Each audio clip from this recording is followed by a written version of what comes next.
안녕하세요. 그랑카페의 필름어예요. 일부에서는 표준근로자의 근로시간에 대해서 설명했었는데요. 그럼 나는 얼마를 받아야 할까? 이번에는 월급 산출 방법에 대해서 알아볼게요. 일단 법으로 정해져 사용되는 한국영화산업 노사표준계약서를 보면요. 맨 위에 검은 바탕으로 쓰여진 문구에 시간급이라는 단어가 나와요. 이거는 우리가 흔히 말하는 시급이라는 단어와 같은 뜻이고요. 우리가 월급을 계산하는데 꼭 헷갈리지 않아야 하는 개념이 실근로시간과 산출시간이에요. 실근로시간은 일부에서 내가 타임이라고 외쳤던 하루 동안, 한 주 동안, 한 달 동안 내가 실제로 일한 시간 173.8시간 또는 제작사에서 나에게 일을 최대치로 시킬 수 있는 시간 225.94시간을 뜻하는 거고요. 산출시간은 계약서상에 등장하는 단어는 아니지만 실근로시간을 임금으로 계산하기 위해 표준계약서 제6조 임금 항목과 제8조 휴일 및 휴가 항목에 명시된 내용에 따라 산출된 시간을 말하는 거예요. 제6조 임금 항목의 내용을 간단히 말하면 하루 근로시간 중 8시간이 넘은 연장근로는 시급을 1.5배로 12시간이 넘은 연장근로는 시급을 2배로 지급하라는 소리고 제8조 휴일 및 휴가 항목의 내용을 간단히 말하면 주 5일 근무를 무사히 끝마치면 8시간에 해당하는 유급 휴일 급여를 추가로 지급해야 하므로 한 주 40시간을 일하면 48시간에 해당하는 주급을 받을 수 있다는 소리예요. 또 1개월 개근 시에는 1일의 유급 휴가를 줘야 하는데 여기서 우리가 흔히 말하는 월차 수당이라는 개념이 나오는 것이죠. 제작사에서 프리프로덕션 기간에는 통상적으로 표준계약서에 따른 기본 근로시간을 산출시간으로 잡아요. 즉 8시간 곱하기 5일 플러스 주휴수당 8시간은 한 주 48시간이 되고 여기에 월 평균 주계수 4.345를 곱하면 한 달 208.56시간 여기에 월차수당 8시간을 더하면 216.56시간 약 217시간이 산출시간인 거죠. 이 산출시간에 자신의 시급을 곱하면 짜잔 하고 월급 액수가 튀어나오는 거예요.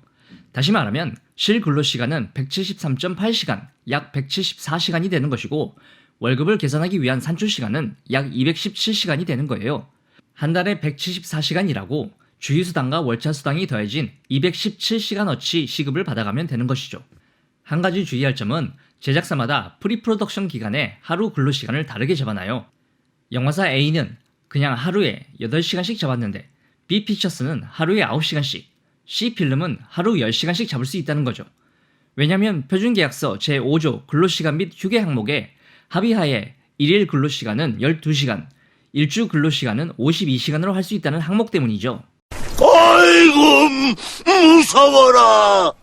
그럼 어느 제작사에서 일하느냐에 따라 산출시간이 달라지는 거겠죠. 하루 근로시간을 9시간 잡은 B피처스는 9시간 곱하기 5일 45시간에 월 평균 주계수 4.345를 곱한 195.525시간 약 196시간을 실근로시간으로 8시간 곱하기 5일 플러스 연장 1시간 곱하기 1.5 곱하기 5일 플러스 주휴수당 8시간 이렇게 나온 한 주 산출시간에 월 평균 주계수 4.345를 곱한 후 월차수당 8시간을 더해서 나온 월 249.147시간 약 250시간을 산출시간으로 갖는다는 것이죠.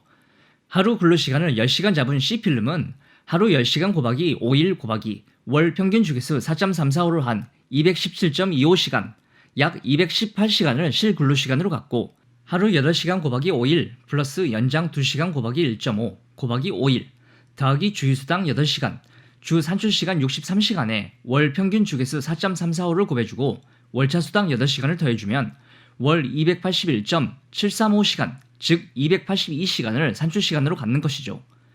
이렇게 보면 영화사 A는 월 실근로시간 174시간에 산출시간 217시간을 B피처스는 월 실근로시간 196시간에 산출시간 250시간 C필름은 실근로시간 218시간 산출시간 282시간으로 제작사마다 근로조건은 천차만별이에요. 그러니 실근로시간과 산출시간이 명시되지 않은 표준계약서만 뚫어져라 쳐다보는 것보다는 제작사가 실근로시간과 산출시간을 얼마만큼 잡았는지 물어봐야 자신의 월급을 정확히 산출할 수 있는 것이죠. 프로덕션 기간에는 표준계약서에 명시하는 한 주 최대 근로시간인 52시간을 기준으로 산출시간을 잡아요. 1일 근로 권장시간이 8시간이라고 하루 8시간씩만 촬영하면 촬영기간이 늘어지면서 예산이 늘어날 수밖에 없는 제작사의 사정 때문이죠. 하루 8시간 곱하기 5일 플러스 한 주 연장 근로 12시간 곱하기 가상계수 1.5 플러스 주휴수당은 한 주에 66시간 여기에 월 평균 주계수 4.345를 곱하고 월차 수당 8시간을 더하면 294.77시간 약 295시간이 프로덕션 기간의 산출 시간이 되겠죠. 이 산출 시간에 본인의 시급을 곱하면 프로덕션 기간의 한 달 월급이 나와요. 주 52시간 근로시간을 적용한 프로덕션 기간의 월 실 근로시간은 226시간, 산출 시간은 295시간이에요. 중요한 것은 이렇게 산출하는 월급은 계약을 위한 기본급의 개념이고 업무를 진행하다가 연장 근로가 발생해서 근로를 완료한 한 달의 실 근로시간과 산출 시간이 계약 때 언급했던 수치보다 높게 나오면 당연히 계약서에 명시된 조건대로 추가수당이 지급되어야 한다는 거예요. 추가수당이 붙는 경우도 잘 알고 있으면 좋을 텐데요. 다음 시간에 추가수당이 붙는 상황과 관례에 대해서 알아볼게요. 꾸준히 유익한 정보를 얻으시려면 좋아요와 구독을 눌러주세요. 지금까지 그랑카페의 필름어였어요.